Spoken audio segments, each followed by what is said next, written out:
오늘 설교 제목을 스승이냐 아버지냐라고 하는 제목으로 함께 말씀을 증거하고자 합니다. 오늘 말씀 내용처럼 그리스도 안에서 일만 스승이 있으되 아버지는 많지 아니하다. 네, 스승은 많습니다. 곧 다가올 스승의 날도 앞에 두고 있습니다만 남을 가르치고 내가 가지고 있는 것을 전달하고자 하는 그러한 스승은 많습니다. 근데 전달하는 내용이 진정한 하나님의 뜻 가운데 전달해야 될 것을 전달하지 아니하면 문제가 됩니다. 세상 거짓 것을 전달할 수도 있고요.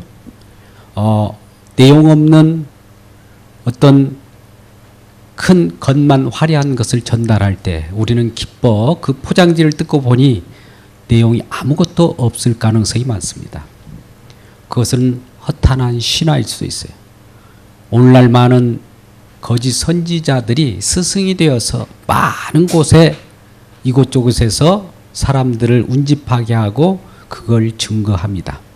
그런데 진정한 그 속에는 생명이 없습니다. 야고보서에 야고보 사도도 야고보 3장 1절 이하의 말씀 따라 말씀하신 바는 너희는 스승이 되지 말라. 스승이 많이 되지 말라.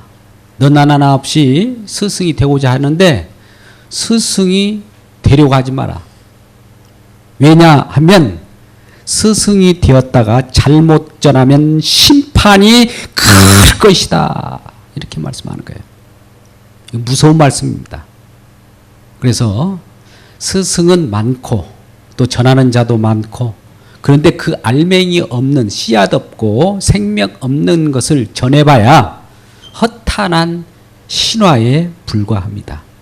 그래서 우리가 과연 내가 전하는 것, 내가 가르치는 것이 알맹이 있고 사람을 살리는 것이냐, 이것이 중요한 것이죠. 물론 사회 속에서 여러 사람을 가르치는 교사들을 폄하하려는 의지는 없습니다. 그러나 그 속에서 더욱이 가르치는 것도 중요한데 그 속에 진정한 알맹이가 있다면 금상첨화이죠. 그래서 스승은 많으나 아버지는 적다. 아버지는 뭐예요? 아들을 낳는 거죠. 자녀를 낳는 것이죠. 새로운 생명을 탄생하는 자가 아버지이죠. 여러분 아버지이십니까? 또 다시 묻겠습니다. 여러분 부모님이십니까? 부모님이라면 부모님의 책무는 생명을 전달하는 그 역할을 해야 부모예요. 오늘날 많은 부모가 있다고 하나 생명을 전달하지 아니하면 그것은 육신의 부모에 불과합니다. 단지 생육하고 생물학적으로 그냥 씨를 배태했을 뿐이지 그 씨에 열매 맺지 않고 어떤 공곽이 있다든지 아무 꽝이 있다면 그건 아무 의미가 없는 거예요. 생명을 탄생되지 않는 모든 가르침은 헛시간, 시간 낭비입니다.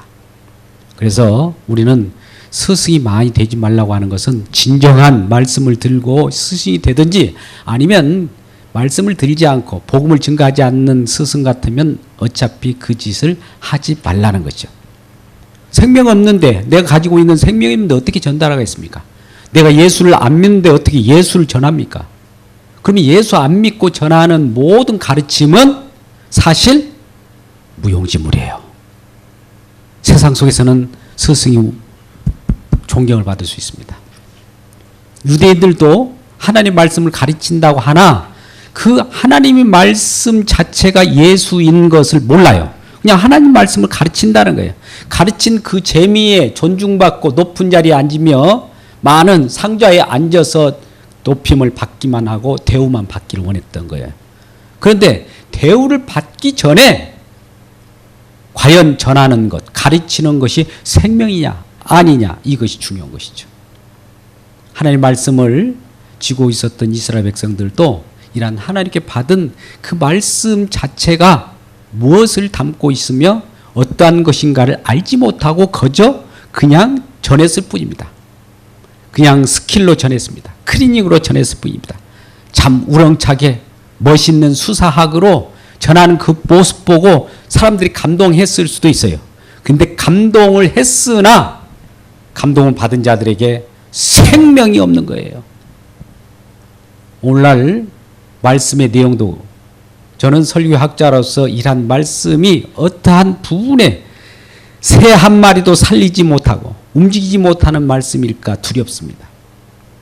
사람들이 또 마음밭이 순수하지 못하여서 말씀을 뿌리면 그것을 거역해요. 그것을 받아들일 수 있는 자세가 되지 않았습니다. 왜요? 세상으로 다 그 콘크리트가 쳐져 있기 때문에 씨앗이 들어갈 틈이 없어요. 말씀을 듣는 순간으로 세상으로 꽉 깔려 있어요. 그러니 말씀이 스며들 여지가 있겠습니까? 그래서 오늘 말씀에 보면 고린도전서 4장 15절의 말씀이지만 스승은 많다. 이것저것 가르친다고 가르치는 사람 많은데 진정한 말씀을 전하여서 생명을 살리는 복음을 전하여서 가르치는 자들이 얼마나 많겠느냐? 별로 없다는 것이죠. 아버지라고 하는 오늘 말씀 속에는 자기 믿음의 아들 디모데를 사도 바울도 키웠어요. 복음을 전해서 디모데가 루스드라 지역에서 예수 그리스도를 믿고 사도 바울을 따라다닙니다. 그러니까 복음을 전하는 사도 바울은 아버지고 복음을 받아서 새로운 생명으로 탄생한 자가 누구겠습니까? 거듭난 자가 누구겠어요? 디모데요. 근데 오늘 특별히 고린도 전서의 본문을 택한 것은 고린도 교회가 어떤 문제가 있었습니까? 파당이죠, 파당. 각자 은사가 강해요. 너도 은사, 나도 은사. 그러면서 은사를 자랑합니다. 그래서 어떤 자들은 아볼로파, 어떤 사는 게바파, 어떤 자들은 무슨 다른 특별한 종파, 쪽파 등등 이렇게 자기 파당을 이루어서 자기들의 우수한 것들을 드러냈어요. 근데 자기들의 우수한 걸 드러냈는데 하나님은 그 드러낸 것이 하나님께서 심은 것이 아니에요. 열매가 나타나는데 하나님이 씨앗으로 나타날 것 같으면 서로 높이고 자기 자신은 겸손히 하면서 모든 것은 하나님의 은혜로 돌리는데 하나님의 은혜가 아닌 자기 공로를 주장하더라 이거예요. 그러니 하나님께로부터 온 것이 아니잖아요. 그런 자들에게 믿음의 아들인 디모데를 고린도 교회에 보냅니다. 그래서 오늘 말씀을 증거하는 거예요. 오늘 4장 15절 말씀을 읽었습니다만 4장 14절부터 한번 차근차근 한번 보겠습니다. 내가 너희를 부끄럽게 하려고 이것을 쓰는 것이 아니라 오직 너희를 내 사랑하는 자녀같이 권하려 하는 것이라. 그리스도 안에서 일만 스승이 있으되 아버지는 많지 아니하니 그리스도 예수 안에서 내가 복음으로써 너희를 낳았음이라. 그러므로 내가 너희에게 권하노니 너희는 나를 본받는 자가 되라. 이로 말미암아 내가 주 안에서 내 사랑하는 신실한 아들 디모데를 너희에게 보내었노니 그가 너희로 하여금 그리스도 예수 안에서 나의 행사 곧 내가 각 교회에서 가르치는 것을 생각나게 하리라. 사도 바울이 교회에서 가르치는 것을 생각나게 한다. 그 가르친 것이 뭐였겠어요? 세상 학문입니까? 철학입니까? 과학입니까? 인류학입니까? 아니에요. 가르치는 것은 복음밖에 없었어요. 복음을 가르친 것을 디모데를 보냄으로써 디모데를 딱 보니까 저가 사도 바울과 똑같은 말을 하네. 사도 바울도 너희가 나를 본받는 자가 되라. 우리는 흔히 그러잖아요. 저도 가끔 가다가 저희 아들들에게 아빠같이 훌륭한 사람 되라 하면 애들이 막 웃어요. 아빠가 아직 훌륭한 사람이 못 됐던 것 같아요. 기준에 못 미친 것 같죠? 여러분들도 오늘 집에 가가지고 네 엄마처럼 훌륭한 사람이 돼? 그렇게 한번 해보세요. 어떤 반응이 이런지. 그런데 오늘 나를 본받는 자가 되라. 16절에 그러므로 내가 너희 권하노니 너희는 나를 본받는 자가 되라는 것은 어떤 행동거지를 얘기하는 것이 아니라 사도 바울은 뭘 본받으라고 할까요? 날마다 복음 전하는 거, 예수 그리스도를 증거하는 거, 이걸 본받으라는 거예요.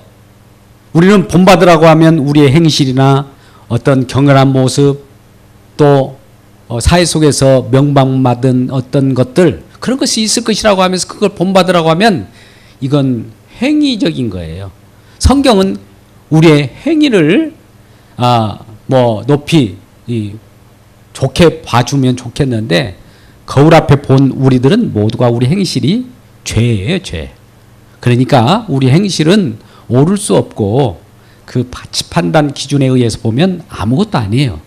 그러면 우리 속에 있는 뭘 드러내야 될까요? 우리 행위는 하나님 앞에, 거울 앞에 별 볼일 없지만 하나님 거울 앞에 나타나는 분은 누구예요?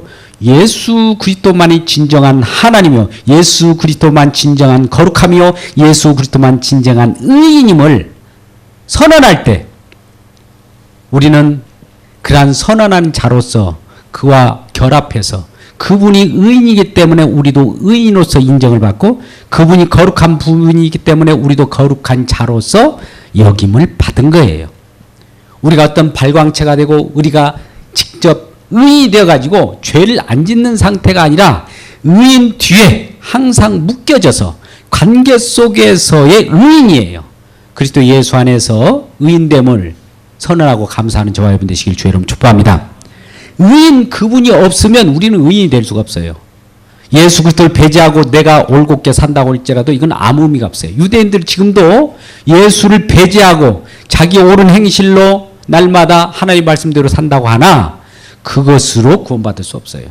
자기 의예요. 자기 의와 예수님 의를 비교할 때 자기 의를 내놓고 나가는 자는, 우리가 요한계시록 20장 보면 천년왕국이 이루어지고 마지막 둘째 사망일 때 행위의 심판을 받아버립니다. 무서운 얘기예요. 그러니까 우리 행위로 심판을 받지 않기 위해서는 예수님의 행위로 우리가 덧입혀져야 돼요. 근데 예수님의 행위, 우리 행위를 대신 예수님께서 심판받은 자리가 있으니 십자가예요. 그래서 우리는 십자가를 가지고 나갈 때 하나님께서는 십자가를 보는 그 자리를 생명책이라고 하고, 십자가 외에 밖에 있는 다른 책들을 사망의 책이라고 그래요. 그래서 우리는 항상 예수 그리스도를 앞장 세우고 나갈 때 예수 그리스도를 가르치고 예수 그리스도의 십자가를 전하는 자가 가장 잘 가르치는 스승이고 아버지라는 겁니다. 그러면 오늘 고린도전서 4장 15절 말씀 따라 사도 바울이 내가 복음으로써 아들을 낳았다 이런 표현을 하죠. 그리스도 예수 안에서 내가 복음으로써 너희를 낳았습니다. 복음 전하니까 그 복음을 받아들인 입장에서는 복음을 전해준 사람이 아버지고 부모라는 거죠. 그러면 복음을 받은 제가 아버지께서 복음의 씨앗을 나에게 심어줌으로, 아버지 역할은 뭐라고 그랬어요? 씨를 배태해줘. 아버지 역할은 뭡니까? 약속의 씨를 전달하는 자가 약속의 씨를 전달하는 그것이 아버지 부모라고 했잖아요. 그러면 그것은 받은 자로서 우리가 이제 자녀가 되는 것이죠. 그래서 아버지 역할이 무엇인지 오늘 분명히 나타내 보는 것을 알 수 있습니다. 자신이 복음으로서 낳은 아들이라고 하는 말 유창하게 이야기한 것도 아니요, 복음 자체를 전함으로 복음 자체가 힘이 있어서 전하는 거예요. 아까 이제 복음 고린도전서 고린도 교회에 일한 디모데가 가서 딱 보니 디모데를 바라보니까 바울과 같은 어떤 아들이 하나 와 있는 거예요. 쉽게 말하면 고린도 교회에서는 사도 바울을 잡아 죽이려고 그랬어요. 왜? 은사 강한 그곳에 사도 바울이 편지를 써서 이놈들아 그것이 전부가 아니야, 그것은 진정한 주님의 은사가 아니야 라고 하면서 막 힐난하는 글을 써보냈거든요. 그러니까 누가 이런 것을 써보내요 하면서 그들이 한번 사도 바울만 오면 가만 내버려 두지 않으려고 했어요. 그랬더니 나중에 보니까 디모데가 와 있네요. 디모데를 이렇게 보니까 사도 바울 같아요. 왜? 사도 바울이 낳은 아들이니까, 복음으로서. 저도 저와 여러분이 예를 들어서 예수님과 같은 모습을 보여야죠. 예수님 직접 가지 않았어도 예수님 보내는 어떤 메신저나 전령이라면 예수님 모습을 나타내야 되죠. 저와 여러분 보니까 예수님 같아 이렇게 해야 될 거 아닙니까? 여러분 옆분에게 한번 당신은 예수님 같아요 인사하겠습니다. 단순히 예수님 같아요. 예, 이게 중요한 거예요. 예수님 보내시면 예수님의 냄새가 나고 예수님의 모습이 드러나는 것이 정상적이지 않겠습니까? 그래서 복음을 전하는 것은 이와 같이 여러 분파가 있어서 왜 분파가 생겼느냐? 은사의 우수성 가지고 겨루었기 때문에. 근데 하나님께서는 이러한 비교하지 않는 모든 만민에게 평등한 복음을 주어져요. 복음이 우리에게 임하면 비교하지 않습니다. 교회 속에서 자기를 뽐낸다든지 지정의로 또 아름다움으로 혹은 도덕적으로 더 많은 것이 있다라고 뽐내는 이 모든 모습은 아직 예수를 영접하지 않는 상태라고 봐도 돼요. 경쟁하지 않는 것이 하나님이에요. 그리스도 예수 안에는 모든 것이 다 하나가 됐다고 갈라디아 3장 28절에 흰둥이나 검둥이나 자유인이나 종이나 모든 여자나 남자가 하나인 거예요. 평등한 거예요. 다 같이 예수 그리스도 안에서 얻은 그 평화는 동일한 것인데 왜 비교합니까? 비교하는 그 자체가 문제가 있는 사람이에요. 판단하지 말라는 거예요. 판단한 그 자체가 하나님의 기준으로 판단하는 것이 아니요 자기 기준으로 판단하는 것이죠. 자기는 우쭐한 마음 가운데 남보다도 더 많은 것을 가졌기 때문에 다른 사람을 평가할 수 있다라고 여겼던 자들이 유대인이었어요. 오늘이나 우리도 자칫 잘못 이런 데에 넘어질 가능성이 있습니다. 남을 어렵게 여기고 나도 그와 같은 상태에 머무를 수 있다라고 하는 가정하에 모든 사람을 높이고 존중히 여기는 저와 여러분 되시길 주님의 이름으로 축복합니다. 그래서 그러한 파당을 일으켰던 그곳에 이 편지를 보내서 내가 아들 낳았다. 아들 보낸다. 이 아들 보고 한번 생각해보라. 근데 성령의 감동으로 고린도 성도들이 그것을 회개하게 됩니다. 자, 그러면서 그 편지 속에서 이렇게 편지하는 모습을 보죠. 많은 사람이 아볼로는 누구며 그 게바는 누구며 이렇게 사도 바울이 힐날할 때 사도 바울이 이렇게 말씀한다. 아볼로가 나는 심었고 아볼로는 물을 주었으되 자라나게 하신 이는 하나님이시다. 우리는 이것을 잘 생각해야 됩니다. 자라나게 하시는 일, 성장하게 하시는 일, 키우는 일, 열매 맺도록 이렇게 성장시키는 분은 하나님이셔요. 그러니까 부모로서 할 수 있는 것은 복음을 통해서 심어야 돼요. 그리고 물을 줘야 돼요. 자라나게 있는 여러 환경적 요소, 예수 그리스도를 믿지 못하게 하는 어둠의 세력이 있으면 그것을 몰아내주고 잡초도 뽑아주고 그래야 자랄 거 아닙니까? 그런 것을 통해서 있을 때 하나님께서는 자라게 하셔요. 쑥쑥쑥쑥. 왜 자라게 합니까? 영양분의 근원은 하나님이세요. 전능한 하나님이시면 그 속에 무한한 풍부한 자원이 다 갖고 있어요. 그러니까 그 자원은 하나님이시요. 우리는 그것을 통해서 많은 자녀들을 키우는 양육하는 역할이 부모님이라는 것이죠. 그래서 스승과 아버지 차이는 거예요. 우리 생명으로 자녀들을 키운다면 이건 아버지요 부모예요. 그런데 생명과 관계없이 그냥 스승이에요. 나 잘난 채, 나 잘 가르치지? 봐. 내 모습 봐봐. 이런 것은 스승이에요. 근데 이런 자들은 자녀들을 성장시키는데도 저의 요소일 뿐만 아니라 나중에 하나님께 큰 심판을 받아요. 그래서 오늘날도 복음의 본질의 말씀을 잘 가르쳐야 됩니다. 많은 사람들이 운집했다고 해서 그 속에 복음이 있는 것이 아니에요. 설령 그렇게 운집했다 해도 생명이 없으면 나중에 그것을 그 핏값을 그 전달한 자에게 찾을 겁니다. 한 생명이라도 한 영혼이라도 말씀의 복음대로 하나님의 씨앗을 뿌렸느냐 이걸 가지고 보는 것이지 많이 어떤 가라지가 많이 나왔으니 하나님 봐요 이 열매 가라지라도 얼마나 많이 내가 수고한지 아세요? 이거 너 누가 가라지를 이렇게 쓰레기를 만들으라고 너에게 맡겼더냐? 이럴 거예요. 굉장히 무서운 말입니다. 그래서 스승이 될 때는 내가 먼저 아버지 부모로서 역할을 하느냐를 먼저 따져보는 것이 중요해요. 그래서 스승이냐 아버지냐 이 내용을 가지고 우리가 생각해 봐야 합니다. 우리는 창세기 1장 28절 말씀 보면 이리 하나님께서 우리에게 복을 주셔요. 사람을 창조하시고 번성하고 충만하라 땅을 다스리라 이렇게 말씀하십니다. 그러면서 29절 말씀 보면 이런 말씀이에요. 너희가 이 천지 창조된 이 동산에 내가 씨 맺는 채소와 씨 맺는 나무를 너에게 주겠다. 이걸 먹으라는 거예요. 자, 그러면 사람이 이 씨 맺는 채소와 씨 맺는 나무의 열매를 먹음으로써 무슨 생각을 할까요? 아, 씨. 예. 창세기 1장에서부터 벌써 약속의 씨에 대한 예언이 나와 있는 거예요.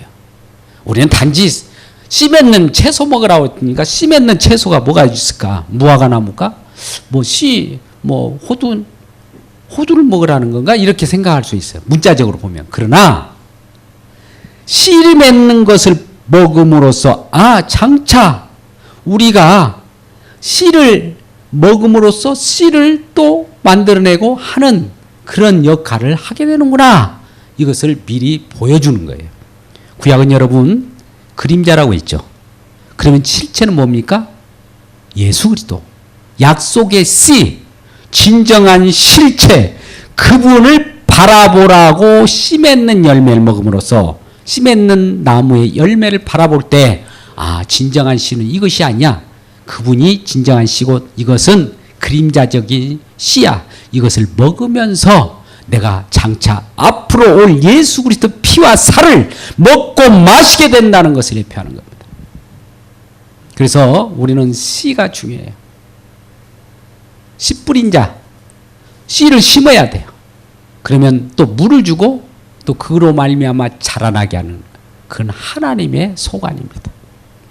그래서 우리는 이러한 말씀 씨의 복음, 씨를 뿌림으로써 자라나게 할 때 우리는 베드로 전서 1장에 23절 정도에 잘 나타납니다. 베드로 전서 1장 23절을 같이 읽을까요? 시작. 너희가 거듭난 것은 썩어질 씨로 된 것이 아니요 썩지 않는 씨로 된 것이니 살아있고 항상 있는 하나님의 말씀으로 되었느니라. 여러분 보십시오. 씨가 뭐였습니까? 여기서 하나님의 말씀. 또 23절, 24절, 25절 말씀 한번 보십시오. 25절. 자, 우리 1장 25절 베드로전서를 같이 읽겠습니다. 시작. 오직 주의 말씀은 세세토록 있다 하였으니 너에게 전한 복음이 곧 이 말씀이라. 아까 씨를 가지고 복음이라고 얘기했다가 또 복음을 또 말씀이라고 그래요. 그럼 말씀은 또 말씀이 육신되어 이 땅에 오신 분이 누구입니까? 예수예요. 그러니까 궁극적으로 예수에 대한 얘기했어요.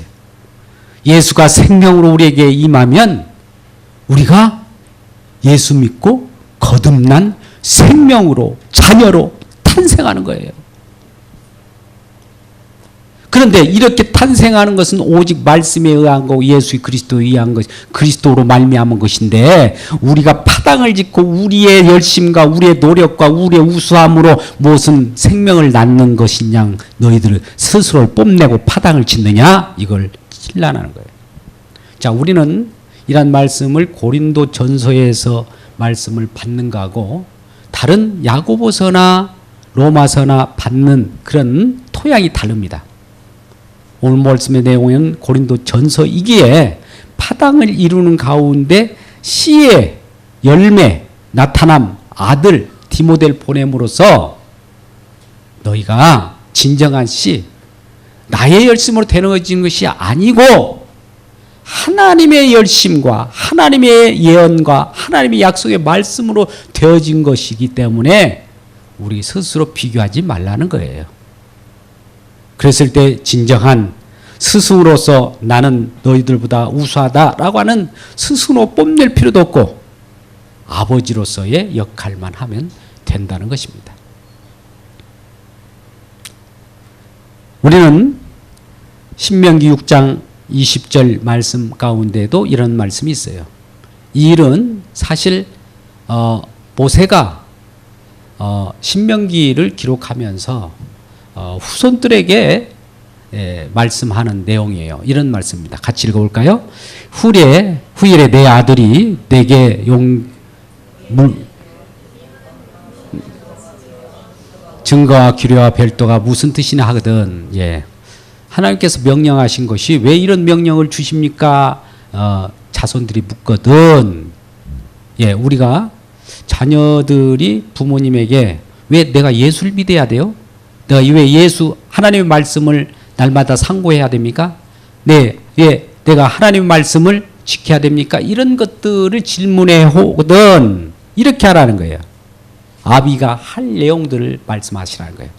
이것은 우리가 저 이집트로부터 하나님께서 그 편파를 펴사 우리를 구원하셨고 우리를 이 광야 같은 땅 속에서 만날 주셨고 또 이곳으로부터 저 가나안 땅으로 우리를 입성하셔서 하나님 나라 백성이 되게 하시려고 여러 자손들을 번창하게 했고 자손들로 말미암아 하나님의 자녀가 되게 하려고 우리에게 이러한 명령을 하신 것이다 라고 가르쳐야 된다는 것이죠. 이 말은 하나님 말씀이 왜 우리에게 주어졌습니까? 엄마, 아빠. 그러면 야 이놈아 너 잘 되라고 하는 거야. 땅에서 너가 성공하라고 하는 거야. 이렇게 가르치는 것이 아니라 하늘의 세계 영원한 생명의 말씀이 너에게 스며들어서 이 땅에서는 한시적인 세상이지만 영원한 세계 속에서 진정한 기쁨을 맛볼 수 있는 하나님의 자녀로서 내가 너를 전환시키려고 하는 거야. 나는 육신의 부모이지만 진정한 부모는 내가 아니야. 하나님이 너의 부모야. 이걸 가르치라는 거예요. 근데 여러분 가끔 저는 이런 경우도 당할 수가 있어요. 목사님, 가정에 제가 아버지입니다. 내가 부모님입니다. 가정에 우리 자녀를 돌려보내주세요. 내 아들이니까 내 마음대로 해야 되는데 목사님 마음대로 합니까? 이렇게 말하거들랑 물론 가정 속에는 육신의 아버지 역할을 해야 됩니다. 그러나 영적인 아버지 말씀을 증거하고 그들이 새롭게 탄생하게 거듭난 아버지가 되려면 사도 바울처럼 복음을 증거하는 증거자로서의 제가 아버지가 될 수 있는 거예요. 그러니 영적 아버지, 하나님의 명령에 따라서 준행하는 아버지가 더 높습니까? 아니면 육신의 그냥 생물학적으로 이렇게 씨를 뿌리는 아버지가 더 높습니까? 우리 생각에 볼 문제 있어요. 우리는 세상 사람 같으면 세상적인 것을 더 좋아하겠죠. 왜 목사님 그렇습니까? 이렇게 했지만 저는 영적으로 왜 자녀를 그렇게 훈육합니까? 하나님 말씀으로 훈육하십시오. 물론 제가 못 가더라도 복음을 증거하는 당신이 진정한 하나님 말씀을 저에게 받아서 자녀에게 전하면 당신도 진정한 영적 아버지가 될 수 있습니다. 이렇게 저는 권면할 수밖에 없어요. 맨날 교회 가서 있냐 이렇게 말하는 분들이 있어요. 그럼 언제 성공하냐는 거예요. 예, 여러분 이런 일화가 많이 있잖아요. 어느 S대에 열심히 공부하고 들어갔어요. MT 가가지고 그냥 죽었어요. 그런데 어떤 자는 조금 수도권 대학에 갔습니다. 건강해요. 나중에 또 전부 주님의 인도함 속에 승승장구하고 또 하나님의 은혜와 인도함 속에 예배드리면서 그 가정을 이루고 번창하고 행복한 삶을 살아가는 자가 있어요. 어떤 것이 빠를까요? 주님의 인도함이 더 안전해요. 우리는 우리 자녀들을 내 마음대로 조각합니다. 내 마음대로 조각한다는 건 내 욕심이 그 속에 들어가 있는 거예요. 내가 하란 대로 해요. 그래서 그게 이루어지면 자녀가 높아지는 것이 아니라 자기가 높아지려고. 그래서 자녀를 이렇게 기르고 조각할 때 큰 문제가 발발합니다. 하나님이 이러한 모습들을 가장 싫어해요. 하나님께 맡겨서 하나님의 교훈과 훈계로 양육하라. 에베소서 6장 4절 말씀입니다. 에베소 6장 4절 말씀 보면 아비들아 라고 말하면서 너희가 주 안에서 너희 자녀를 주의 교훈과 훈계 하나님 말씀으로 양육하라는 거예요. 어디 세상 학문으로 양육하라고 했습니까? 세상에서 성공하라고 누가 그렇게 가르치라고 했습니까? 예, 세상 학문은 하나님께서 우리에게 부해 주시는 것이 아니라 또 여러 조건 사회 속에서 그렇게 우리가 여건이 허락한다면 그것은 주어지는 덤으로 주어진 거예요. 진정한 알맹이가 없고 껍데기만 세상 속으로 많은 걸 가진다 할지라도 이것은 그들에게 스승이 될 수는 있으나 생명이 없으므로 아무것도 아니에요. 근데 알맹이 있는 스승, 알맹이 있는 아버지가 되려고 하면 먼저 생명의 말씀을 전해서 하나님을 믿고 예수 그리스도의 영화로운 생명에 참여한 바 되어서 신의 잔치에 참여하고 그 다음 것은 덤이에요. 그 다음에 주어지는 것은 세상 속의 영화로운 것도 하나님께 영광을 돌릴 수 있는 것이지만 먼저 세상의 영화를 갖기 위하여 신을 걸들먹거려도 문제입니다. 하나님께서는 요한은 만홀이 여김을 받지 않습니다. 그 이름을 하나님의 이름은 거룩하다고 했어요. 10계명에도 나와요. 세 번째 계명. 하나님의 이름을 망령되이 잊지 말라는 것은 하나님의 이름을 부려가면서 세상 걸 구하지 말라는 거예요. 이것은 하나님께 경솔한 것이고 불경건한 것입니다. 오늘 말씀을 맺을까 합니다. 여러분, 스승이냐 아버지냐 어떤 것을 택하시렵니까? 스승은 나중에 문제가 됩니다. 심판날에 오면 큰 심판을 당할 것이고 아버지는 충성된 종아 네가 작은 것에 충성하여 이와 같이 심었고 물을 주었기에 내가 더 승승장구하게 자라게 했다. 열매 맺는 놀라운 은혜가 있으므로 함께 나누자구나. 이렇게 하나님께 칭찬하는 저와 여러분 될 것입니다. 이러한 부모로서 이러한 자로서 기쁨으로 살아가는 귀한 저와 여러분 되시길 주의 이름으로 축복합니다.